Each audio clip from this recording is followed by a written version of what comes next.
Chapter 59. Jason. At 16, most kids would stress out about parallel parking tests, getting a driver's license, and affording a car. Jason stressed out about controlling a team of fiery horses with wind ropes. After making sure his friends were aboard and safely below deck, he lashed the Venti to the prow of the Argo II, which Festus was not happy about, straddled the figurehead, and yelled, "Giddy up!" The Venti tore across the waves. They weren't quite as fast as Hazel's horse Riordan, but they had a lot more heat. They kicked up a rooster tail of steam that made it impossible for Jason to see where he was going. The ship shot out of the bay. In no time, Africa was a hazy line on the horizon behind them. Maintaining the wind ropes took all of Jason's concentration. The horses strained to break free. Only his willpower kept them in check. "Malta!" he ordered. "Straight to Malta!" By the time land finally appeared in the distance, a hilly island carpeted with low stone buildings, Jason was soaked. He was covered in sweat. His arms felt rubbery like he'd been holding a barbell straight in front of him. He'd hoped they reached the right place, because he couldn't keep the horses together any longer. He released the wind reins. The Venti scattered into particles of sand and steam. Exhausted, Jason climbed down from the prow. He leaned against Festus's neck. The dragon turned and gave him a chin hug. "Thanks, man," Jason said. "Rough day, huh?" Behind him, the deck boards creaked. "Jason?" Piper called. "Oh, gods, your arms!"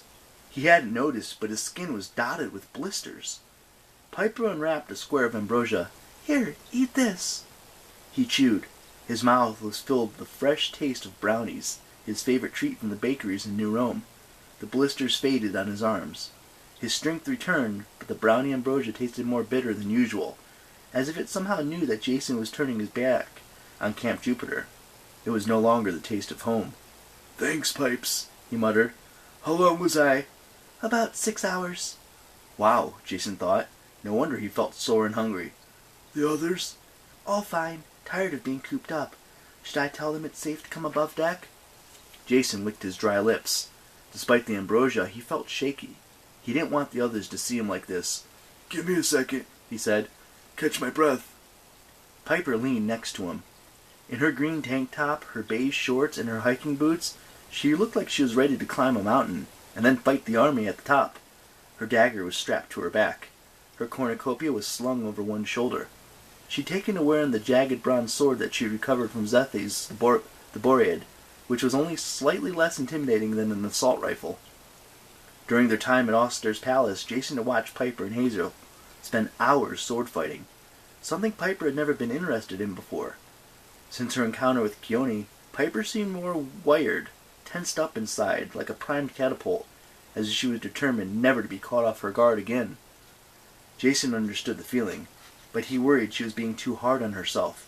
Nobody could be ready for anything all the time. He should know. He'd spent the last fight as a freeze-dried throw rug. He must have been staring, because she gave him a knowing smirk. "Hey, I'm fine. We're fine." She perched on her tiptoes and kissed him, which felt as good as the ambrosia.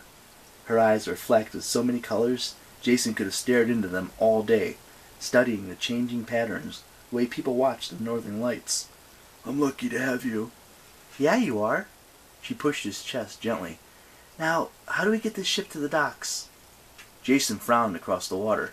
They were still a half-mile away from the island. He had no idea that they could get the engines working, or the sails. Fortunately, Festus had been listening. He faced front and blew a puff of fire. The ship's engines clamored and hummed. It sounded like a massive bike with a busted chain, but they lurched forward. Slowly the Argo II headed towards the shore. "Good dragon." Piper patted Festus's neck. The dragon's ruby eyes glinted as if he was pleased with himself. "He seems different since you woke him," Jason said. "More alive." "The way he should be," Piper smiled. "I guess once in a while we all need a wake-up call from somebody who loves us." Standing next to her, Jason felt so good. He could almost imagine their future together at Camp Half-Blood, once the war was over, assuming they lived, assuming there was still a camp to return to. "When the choice comes again," Notice had said, "storm or fire, remember me, and do not despair." The closer they got to Greece, the more dread settled in Jason's chest. He was starting to think Piper was right about the storm or fire line of the prophecy. One of them, Jason or Leo, would not come back from this voyage alive. Which is why they had to find Leo. As much as Jason loved his life, he could not let his friend die for his sake. He could never live with the guilt. Of course he hoped he was wrong. He hoped they both came out of this quest okay. But if not, Jason had to be prepared. He would protect his friends and stop Gaia, whatever it took. Do not despair. Yeah, easy for an immortal wind god to say. As the island got closer, Jason saw the docks bristling with sails. From the rocky shoreline rose fortress-like seawalls, 50 or 60 feet tall. Above that sprawled a medieval-looking city of church spires, domes, and tightly wedged buildings, all made of the same golden stone. From where Jason stood, it looked as if the city were covered every inch of the island. He scanned the boats in the harbor. 100 yards ahead, tied to the end of the longest dock, was a makeshift raft with a simple mast and a square canvas sail. On the back, the rudder was wired to some sort of machine. Even from this distance, Jason could see the glint of celestial bronze. Jason grinned. Only one demigod can make a boat like that, and he'd parked it as far out from the harbor as possible, where the Argo II couldn't fail to spot it. "Get the others," Jason told Piper. "Leo is here.